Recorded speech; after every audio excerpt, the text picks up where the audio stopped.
안녕하십니까. 독서하는 마라토너 박종필입니다. 현재 시각은 2022년 12월 26일 월요일 아침 8시 한 25분 정도 됐습니다. 제가 오늘 한국금융연수원 겨울 시즌 강의 6일차 마지막 날 강의에 출강을 했습니다. 오전 10시부터 강의가 시작이 되는데요. 그때까지 1시간 반 정도 시간이 있어서 한국금융연수원 지하 1층에서 운동을 하고 샤워하고 방금 전 올라왔습니다.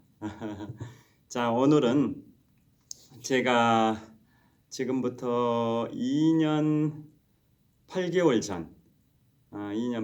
전에 출판했었던 프랑스 대혁명과 나폴레옹, 부제목은 불세출의 영웅, 나폴레옹의 삶과 전쟁입니다. 2020년 4월 1일에 인문학 서적 세 번째 출판작인데요.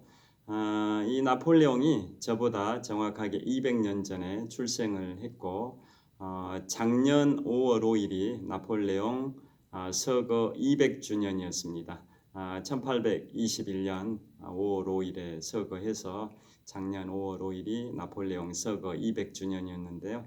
제가 나폴레옹을 좋아하다 보니까 나폴레옹에 관한 책도 2년 8개월 전에 출판을 했었습니다. 자, 이 그림 많이 보셨을 겁니다. 저처럼 50대 중반 또 60대 기성세대 분들은 고등학교 시절에 대입 수험생 준비 시절에 참고서 중에 완전 정복이 있었습니다. 완전 정복의 표지 그림이 이 그림이기도 한데요. 이 그림은 1800년 5월 말에 지금부터 222년 전입니다. 1800년 5월 말에 나폴레옹이 프랑스군을 이끌고 제2차 이탈리아 원정을 갈 때 알프스 산맥 생베르나르도 고개를 넘어갈 때 그 장면인데요. 원래는 나폴레옹이 말을 타고 넘었던 것도 아니고 노새를 타고 넘었었고 초췌한 모습으로 힘든 모습으로 넘었었는데 궁중화가에게 위풍당당한 모습으로 그리라라고 요구를 해서 궁중화가가 나폴레옹의 실제 그 알프스 산맥을 넘어가는 모습이 아니라 연출된 그림으로 위풍당당한 모습으로 그린 게 바로 이 그림입니다. 이 그림 원본이 전 세계에 7군데 정도 있다고 하는데요. 이 나폴레옹 하면 알프스 산맥을 넘어갈 때 내 사전에 불가능이라는 단어는 없다라는 명언을 남기고 다들 알프스 그 험준한 산맥 만년설로 뒤덮여 있는 알프스 산맥을 넘기 어렵다라고 말했음에도 불구하고 나폴레옹은 나의 사전에 불가능이라는 단어는 없다라는 명언을 남기면서 넘어갔고 그래서 1800년 6월 2일에 밀라노에서 그 지역을 지배하고 있었던 오스트리아군과 격돌해서 오스트리아군을 이긴 게 바로 마렌고 전투입니다. 그 직전에 알프스를 넘어갈 때 그림입니다. 자, 여하튼 지금부터 나폴레옹에 관해서 말씀을 드리도록 하겠습니다. 자, 나폴레옹은 1769년에 태어났습니다. 나폴레옹에 대한 평가는 엇갈리고 있습니다.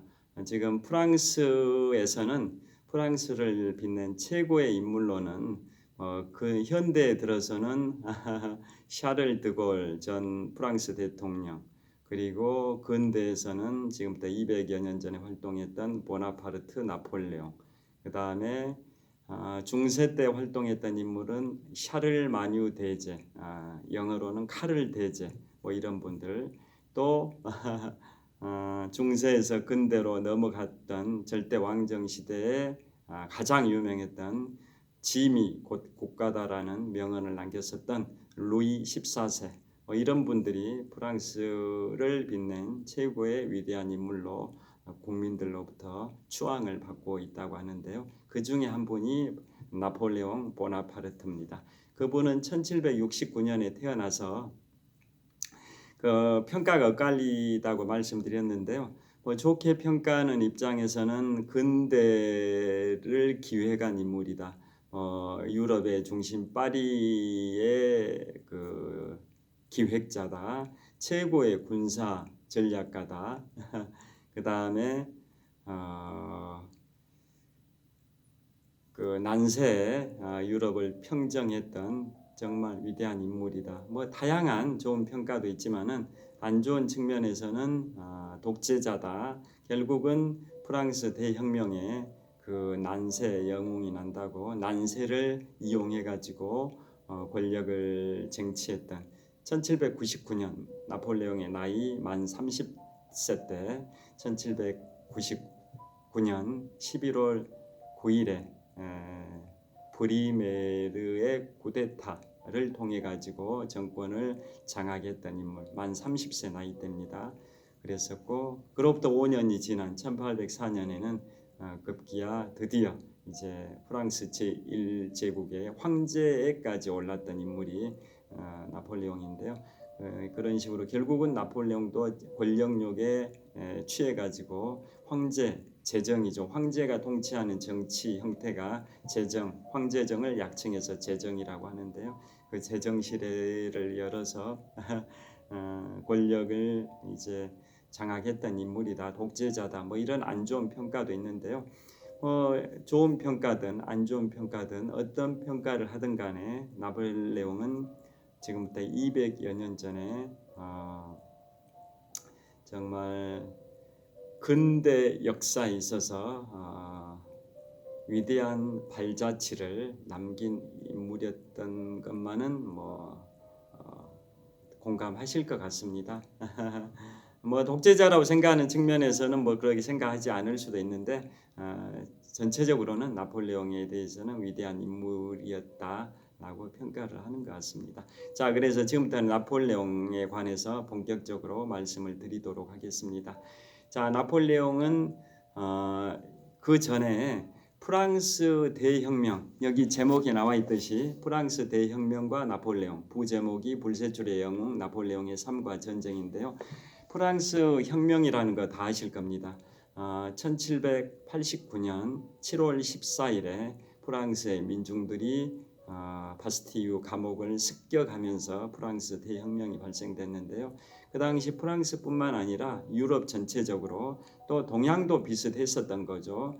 왕정 시대, 왕이 모든 권력을 장악하고 왕이 세습을 통해서 다음 후계자가 결정돼서 그들이 또 권력을 계속 장악해 나가는 그런 왕정 시대가 있었던 거고, 프랑스에서도 그 당시에 1789년 당시에는 프랑스의 왕이 루이 16세였는데요. 그 전 시절이 이제 루이 15세도 있고 루이 14세도 있는데, 참고로 말씀드리면 짐이 곧 국가다라는 명언을 남겼던 프랑스 절대 왕정의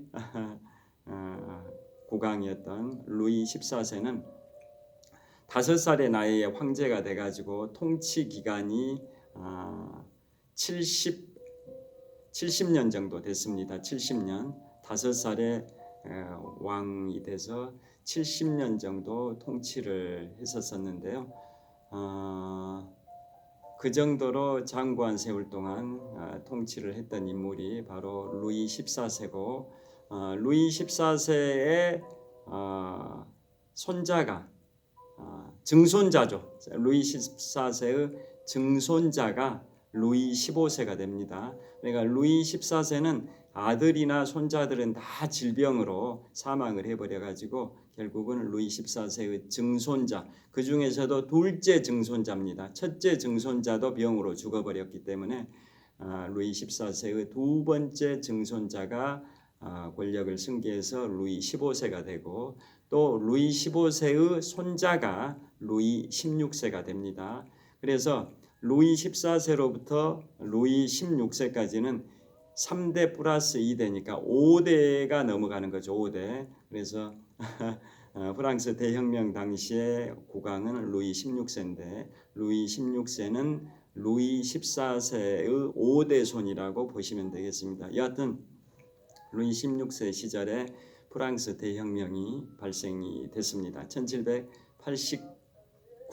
7월 14일에 프랑스 민중들이 바스티유 감옥을 습격하면서 인류 최초로 성공을 했던 혁명인 프랑스 대혁명이 시작이 됐는데요. 그 전까지는 모든 게 왕이 세상을 지배하고 일반 민중들은 핍박을 받고 억압을 받고 그 학정에 시달리던 그러한 그 시기에 프랑스 민중들은 자유와 평등 박애, 자유, 평등 박애를 주창하면서 인류 최초의 시민혁명을 일으켜서 성공을 한 거죠. 성공했기 때문에 프랑스 인류 최초의 시민혁명인 프랑스 혁명이 된 거고, 반면에 실패했다면 이제 반란으로 역사의 기록이 됐을 텐데요. 역사는 승자의 기록이니까요. 하여튼 성공을 했고 그 성공 과정에서 1789년에 프랑스 대혁명이 발발하고 그로부터 3년 후인 1792년에는 그 당시에 왕비였던 마리 앙뚜아네트까지 프랑스의 대혁명의 광장인 콩코르드 광장에서 단두대에서 처형을 시켜버리고 또 그 해에 국왕이었던 루이 16세는 왕위를 박탈을 시키고 드디어 다음 연도인 1793년에는 폐위가 됐던 루이 16세마저 콩코르도 광장에서 단두대에서 처형을 시키는 그런 과정이 있는데요. 그러다 보니까 유럽의 주변 국가에서는 엄청나게 위기의식을 느꼈던 거죠. 왜냐?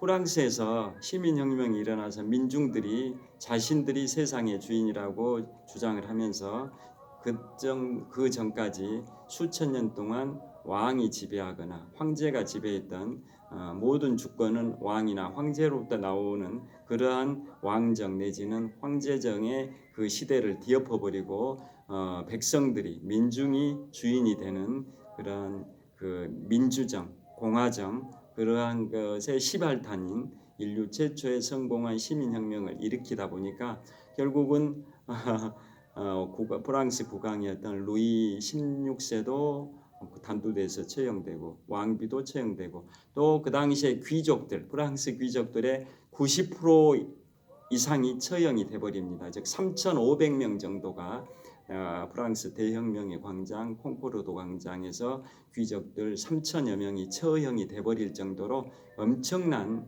대역사, 대사건이었는데요. 여러분들 참고로 지금부터 21년 전인 2001년 9.11 테러 당시에 세계 무역센터 빌딩이 붕괴되면서 희생됐던 사망자분들이 한 3천여 명 된다고 하는데요. 그 정도의 숫자, 비슷한 숫자가 지금부터 한 230여 년 전이죠.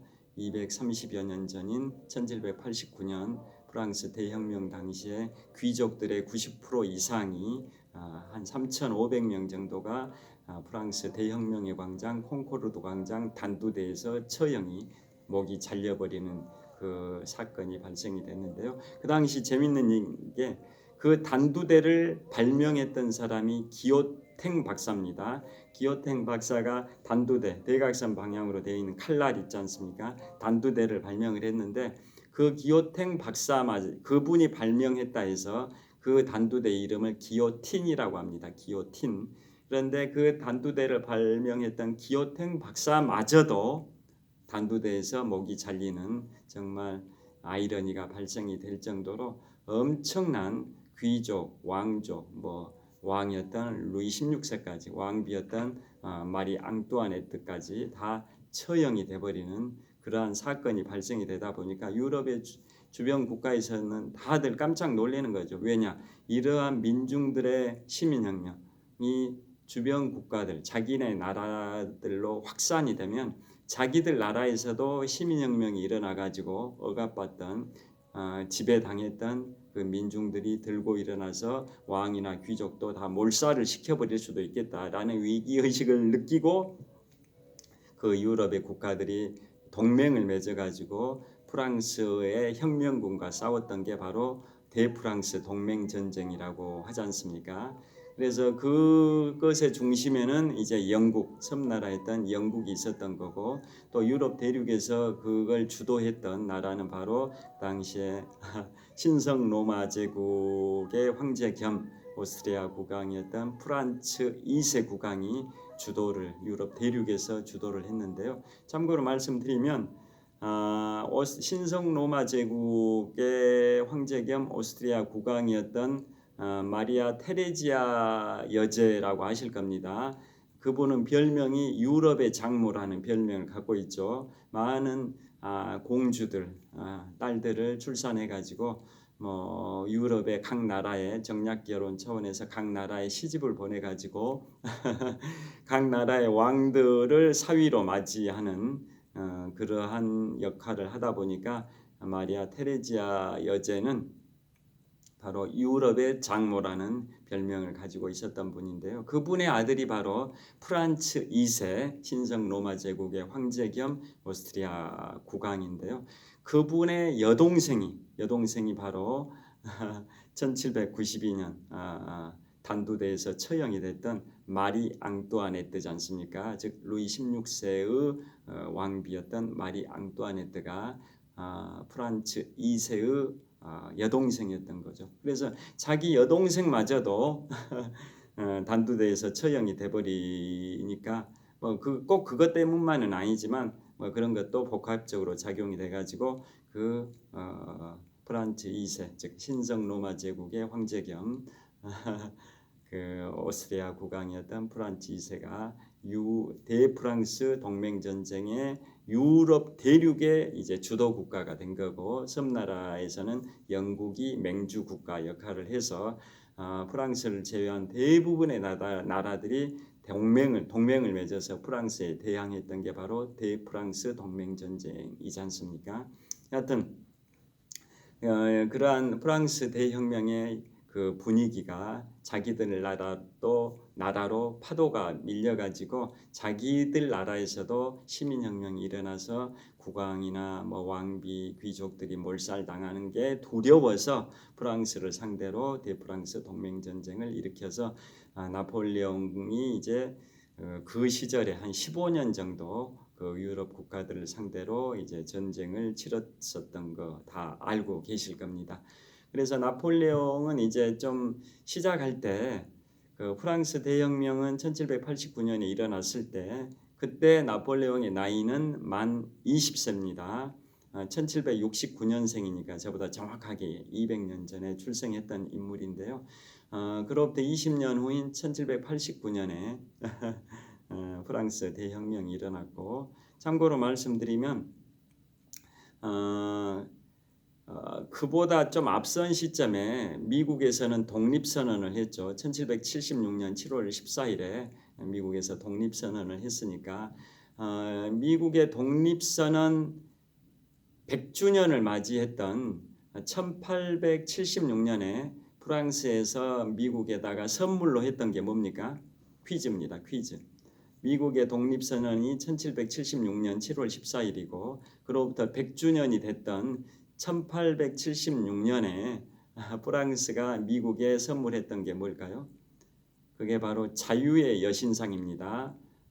미국 뉴욕의 그 리버티 섬에 세워진 자유의 여신상. 원래는 미국 독립선언 100주년 기념해 가지고 선물하려고 했는데 좀 늦어져 가지고 110주년이었던 1886년에 프랑스가 에펠이라는 사람이 자유의 여신상을 제작해서 미국에 선물했고, 그게 지금 미국 세상의 세계의 중심인 미국 뉴욕의 리버티 섬에 그게 세워져 있는데요.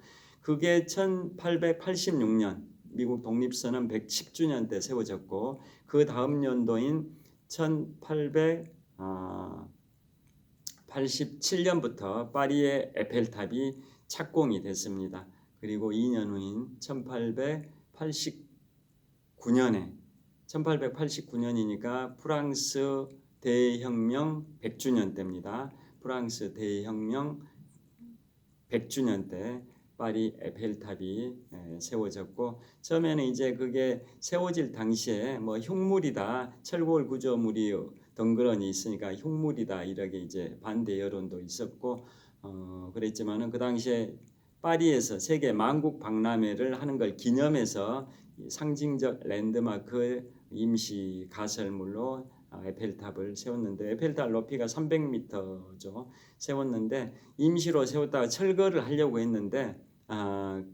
반응들이 좋았었습니다. 처음에 세울 때는 반대가 심했지만은 반응들이 좋아가지고 결국은 계속 존치를 시켰고, 그래서 지금은 유럽의 랜드마크이자 프랑스의 랜드마크가 돼서 1년에 관광객이 한 800만 명 정도가 되다 보니까 프랑스의 관광 수입의 효자 역할을 톡톡히 하고 있는 게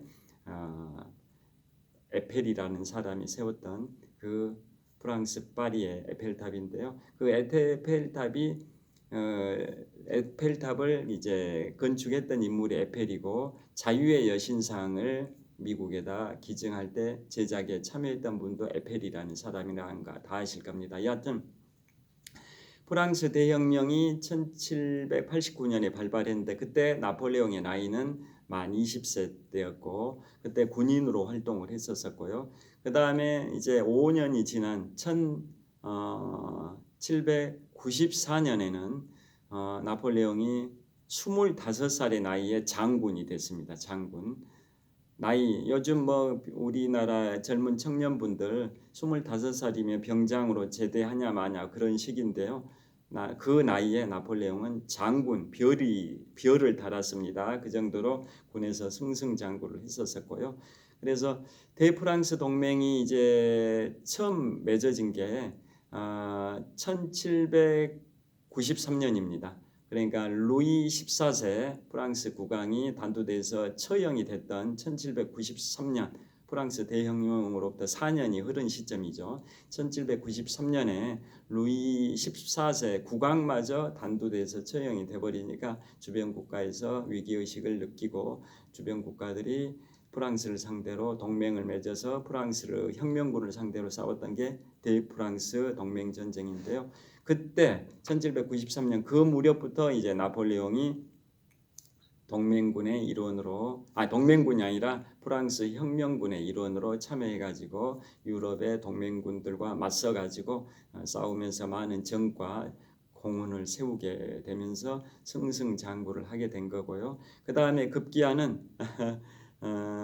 1799년 나폴레옹의 나이 만 30세 때 1799년 11월 9일 브리메르의 쿠데타라 해가지고 쿠데타를 통해서 그 당시에 총재 정부를 무너뜨려 버리고 통령 정부를 세웠고, 그 통령 정부의 최고 제1통령에 오름으로써 이제 정권을 장악을 하게 되는데요. 그게 1799년 나폴레옹이 나이 30세 때 그러한 역사들이 있었습니다. 그런 다음에 나폴레옹이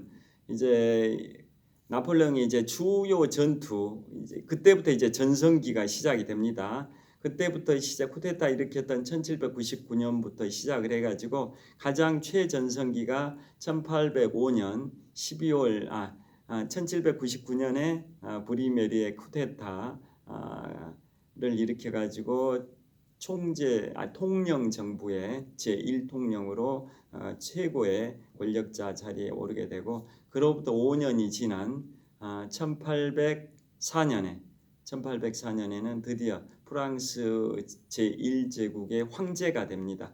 그러니까 그 전에는 이제 공화정 비슷하게 했었는데 1804년에 지금부터 218년 전이죠. 218년 전인 1804년에는 프랑스 제1제국을 선언하면서, 물론 요식행위는 거쳤습니다. 국민투표를 거쳐가지고 프랑스 제1제국의 황제가 되는 그러한 과정을 거치게 되는데요.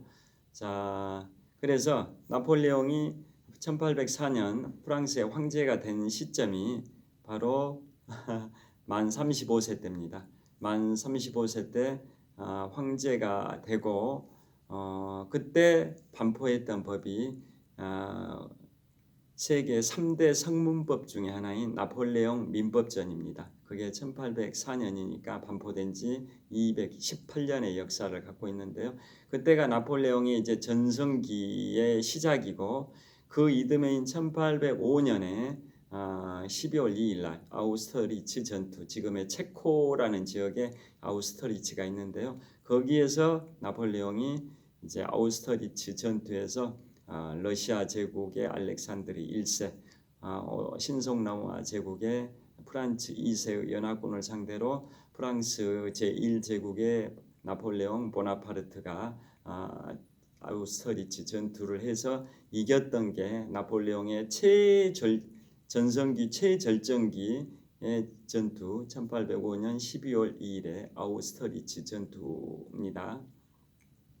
그러고 그 다음해인 1806년에는 유럽 대륙에서 대프랑스 동맹 전쟁을 주도했던 신성로마 제국이 멸망을 해버립니다. 즉 아우스터리츠 전투가 1805년 12월 2일에 있었고 이듬해인 1806년에 844년의 장구한 역사를 유지했던 신성로마 제국, 독일의 전신이라고 보시면 되죠. 신성로마 제국이 멸망까지 해버리는 그 신성로마 제국의 멸망을 초래했던 그 전투가 나폴레옹의 최절정기에 이루어졌던 그 아우스터리츠 전투 1805년 12월 2일입니다. 그 1805년 12월 2일은 나폴레옹이 황제로 즉위한 지 1주년이 된 날입니다. 나폴레옹이 1804년 12월 2일에 대관식을 했기 때문에 1주년이 됐던 1805년 12월 2일에 지금의 체코 땅인데요. 그 당시에는 신성 로마 제국의 영토였죠.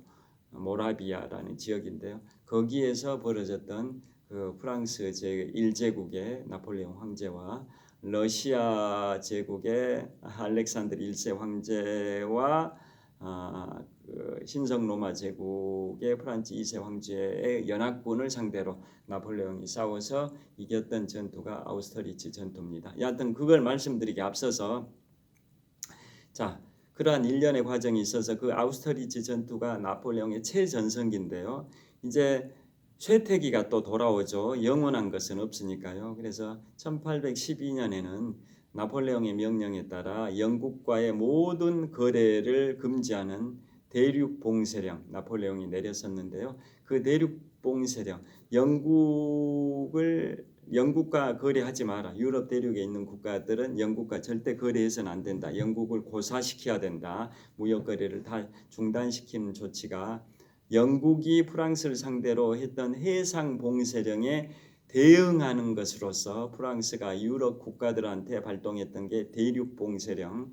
유럽 대륙은 영국과 거래하지 마라. 영국을 고사시켜야 된다. 이게 대륙 봉쇄령인데 그걸 위반하고 러시아가 영국과 거래를 해서 그거에 대해서 철퇴를 가하겠다라고 해서 일으킨 게 나폴레옹의 그 유명한 러시아 원정. 그게 1812년인데 그 혹독한 러시아 추위 속에서도 러시아의 수도 모스크바를 점령하긴 했지만 모스크바의 국왕들이 다 북서쪽에 있는 샹트페테르부르크로 다 피신을 해버려 가지고 나폴레옹이 5주 동안 모스크바에 체류하고 있었는데도 상트페테르부르크에서 항복하러 오지 않아 가지고 결국은 추위를 견뎌내지 못한 나폴레옹이 러시아에서 다시 철군을 하면서 처절하게 이제 추격을 당하면서 철군을 하면서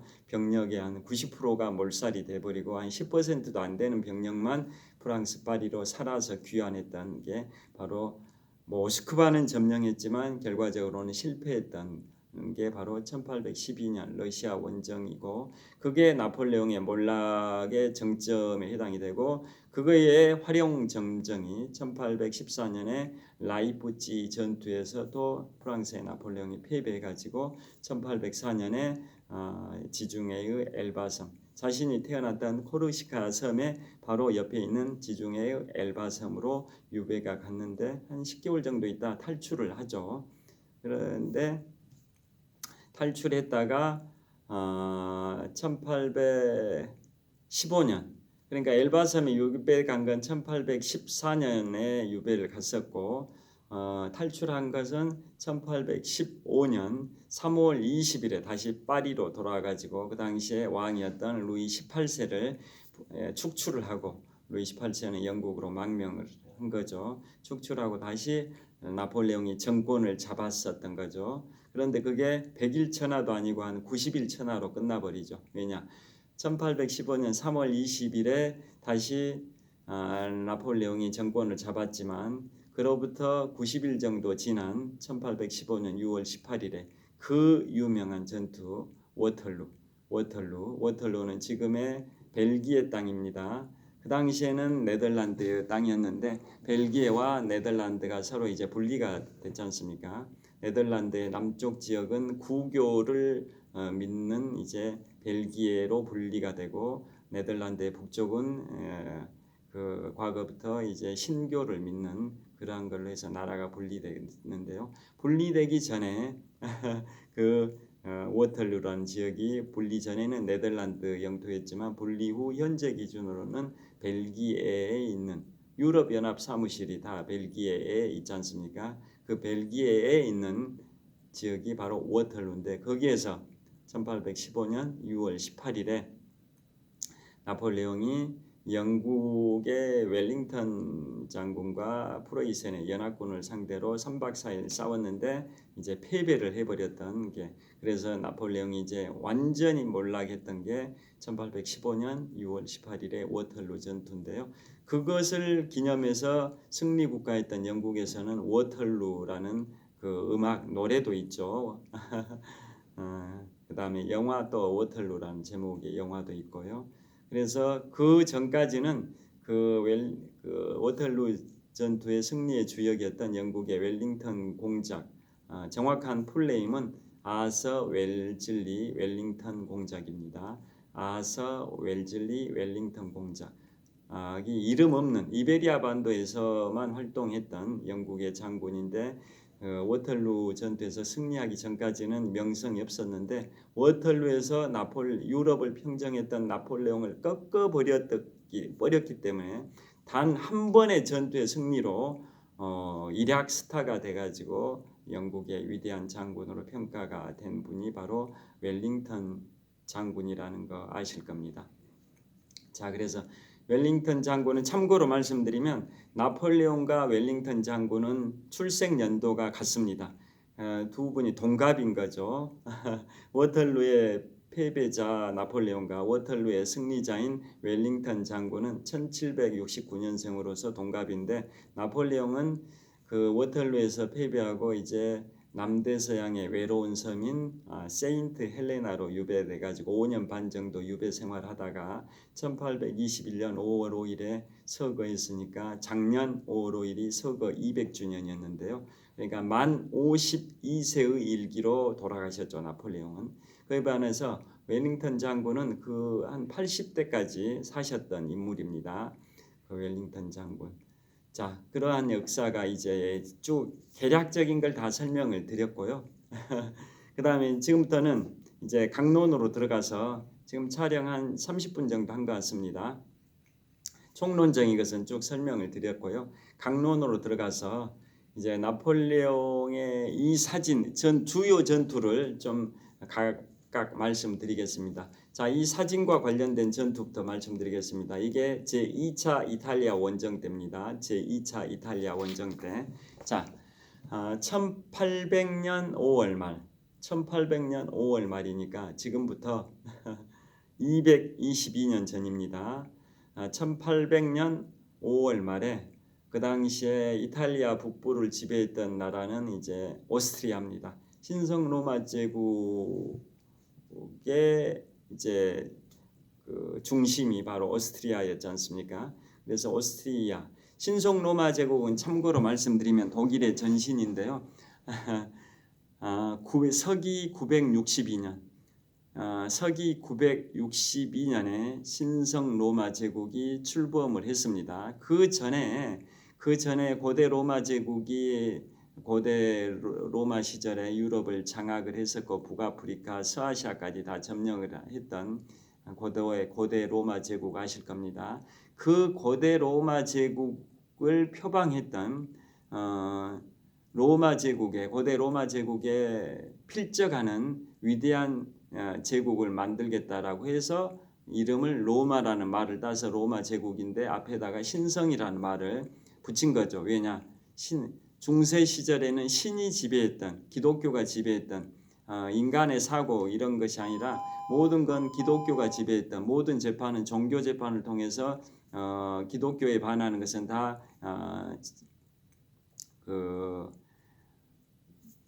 척결됐던, 다 그러한 시절, 신이 지배했던, 그러다 보니까 인간의 이런 이성이라는 것은 다 억압이 됐던 그 시절, 그게 중세. 그래서 신이 지배했던 그런 기독교 세상을 암흑의 시대라고 하지 않습니까? 오직 모든 것은 신으로 통한, 그러다 보니까 인간은 이제 거기에 다 매몰이 돼버리고 인간의 이성이라는 것은 억압이 되고 이랬던 시절. 그래서 암흑의 시대, 중세 기독교 시대를 암흑의 시대라고 하고, 그게 이제 15세기 들어가지고는 인간 신의 세계가 아니라 이제는 인간의 세상이 와야 된다. 그래서 그리스 문명 또 그것을 벤치마킹한 로마 문명 이런 것들은 다 인간의 이성을 갈구했던 그러한 그리스 로마 문명이지 않습니까? 그래서 과거로 다시 돌아가야 된다. 인간 중심 사상이었던 그리스 문명 또 로마 문명으로 돌아가야 된다라고 해서 그걸 문의 부흥 운동 해서 그걸 바로 르네상스라고 하지 않습니까? 르네상스. 그게 이제 15세기에 이루어졌던 건데요. 그때부터는 이제 근대의 시작으로 보는 거지 않습니까? 근대의 시작.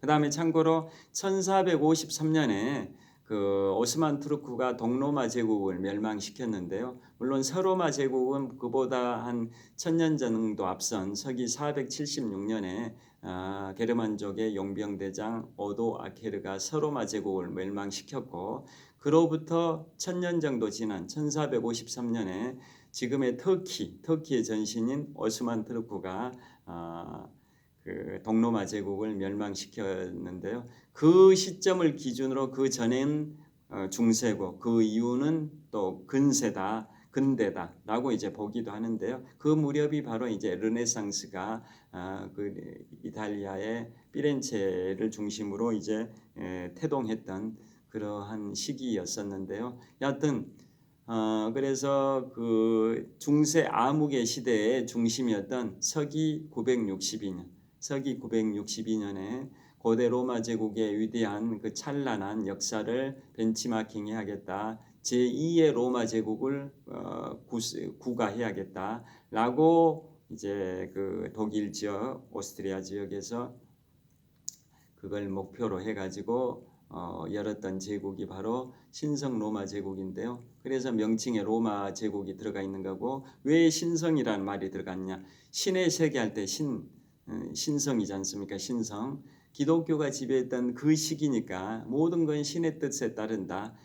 그런 시기다 보니까 그러한 기독교를 이제 종교의 중심으로 둔 그러한 로마 제국이다 해서 신성 로마 제국이라고 하는 거지 않습니까? 그래서 신성 로마 제국을 열었던 그 나라가 바로 오스트리아 합스부르크 왕가라는 거 다 아실 텐데요.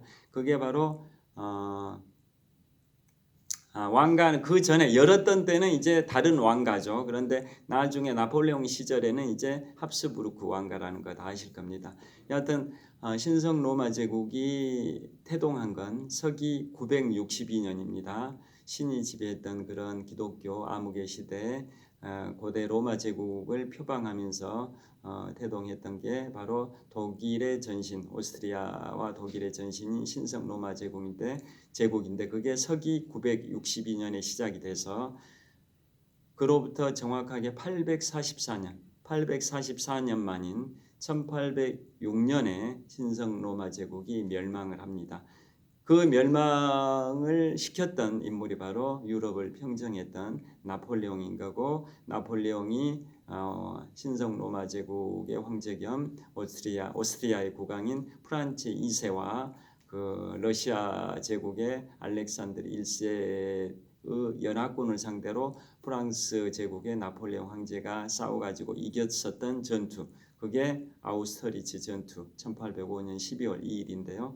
나폴레옹 황제 즉위 1주년 때 일어났던 나폴레옹에 있어서는 최고의 영광, 또 프랑스에게는 최고의 영광을 가져온 전투가 그 아우스터리츠 전투, 거기에서 이겼기 때문에 그 이듬해인 1806년에 844년의 역사와 전통을 자랑했던 신성 로마 제국이 멸망을 해버리게 되는 그러한 역사가 있습니다.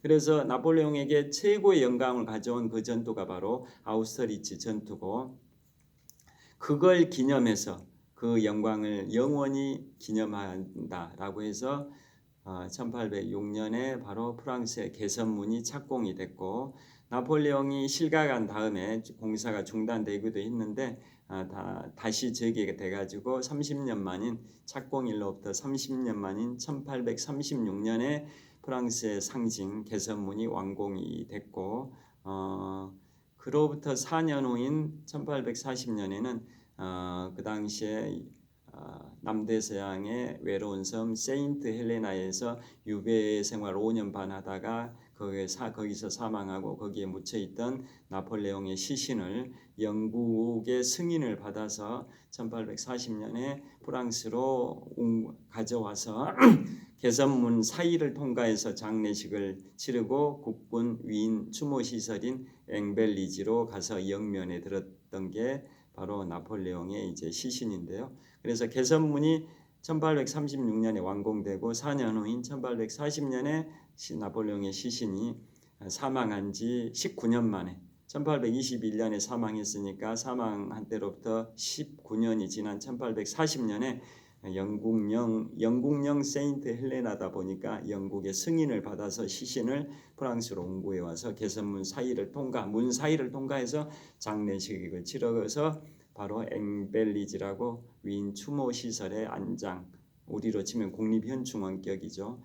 그러게 안장이 됐습니다. 그리고 참고로 말씀드리면 개선문 사이를 통과해서 장례식을 치렀던 인물은 지금 개선문 역사 이래 두 분밖에 없습니다. 1836년에 완공됐으니까 지금부터 한 190년쯤 전에 완공이 됐는데요. 두 분밖에 없습니다. 첫 번째가 나폴레옹, 1840년에 나폴레옹 시신이 거기를 통과했고, 두 번째가 그로부터 45년 후인 1885년 누굴까요?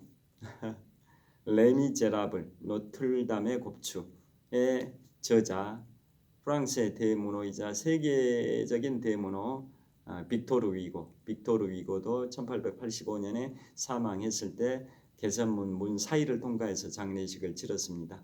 그 두 분만 개선문 문 사이를 통과해서 장례식을 치렀습니다.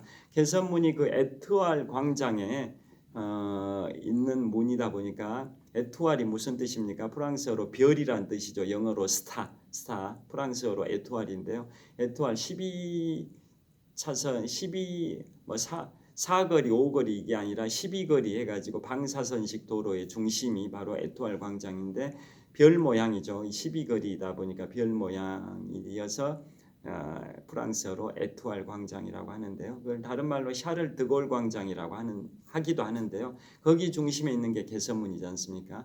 그래서 두 분만 거기 문 사이를 통과해서 장례식을 치렀었는데, 그 이후로는 위대했던 인물들, 예를 들어 샤를 드골 전 대통령 이런 분들이 그 문 사이를 통과하지 못한 이유가, 그 후에는 그 문 사이에다가 그 무명 용사들의 추모